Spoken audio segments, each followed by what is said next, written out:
Hi, I'm Jeri. This is my studio.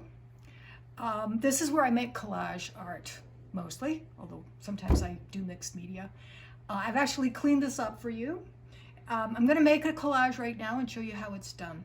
You'll notice I have different books here, different sketchbooks really. You should have a sketchbook because you need paper that's a little bit heavier. You don't want to use like printer paper. I suppose you could use a piece of construction paper, but it will buckle if it's not heavy paper. So heavy paper is best, either single sheets or a sketchbook. And you can see I've got all kinds of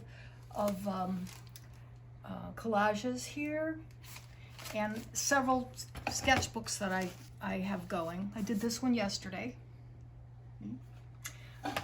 Right now, I like this size book because what I like to do and what I would teach you to do is to try to do a quick collage. You know, not to be making great art, but to do something fun and quick, and you can do it in, you know, a few minutes. So you have a small space to work with. Now you need a glue stick, and there are several kinds, you know, Elmer's, and this is Universal. Those are good. My favorite is this, the UHU, because it doesn't dry out. So that's my choice. So for this demonstration, I thought I would use sort of finite materials. You can see I have different color schemes, and most of it is junk paper that I've ripped up. There's one over there with soup cans, you know, but you might not have all of that stuff, but you probably have an old New Yorker. So I loved this color, and I thought, let's do something with that. The great thing about collage is you want to rip. You don't want to use scissors, you want to rip. And so I went through here and I sort of earmarked some pages that I could use for this. Because you want color, you know. And of course these are magazine pages, so it's one kind of texture. I think it's great to have 2, 3, or even 4 kinds of textures in one collage. So I pulled this out of the trash. It's an old piece of, there's paint on there, so I'm going to use that. I also use brown paper, wrapping paper. It's a different texture, it rips really well. And then I found this from somewhere, it's a little orange. So who knows, maybe I can make a collage out of this, okay? Now, you wanna be very generous with your glue stick.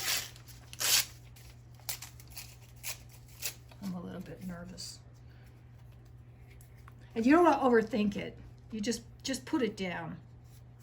And I slather on the glue, and you know, it dries clear. It's beautiful stuff. It just dries clear, and so that's perfect. You always want to be looking for some contrast. You might choose a color scheme, but you want to look for contrast here. And the ripped edges are really, really nice. This is a little bit weird because I'm thinking about talking to you, so I'm not really thinking about the collage. Usually, you know, I'm kind of dreaming up what I might be doing.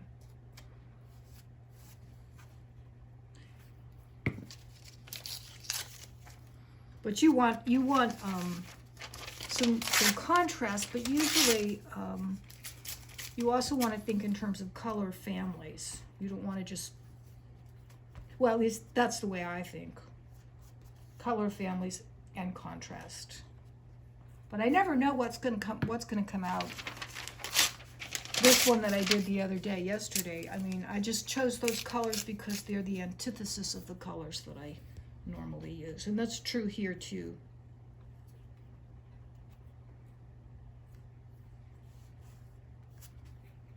So you see, something is happening here.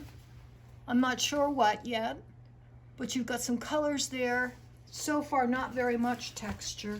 So let's add a little bit of texture. And see, I like something like this because it's surprising, it's different, and you're going to have a slightly different shape here.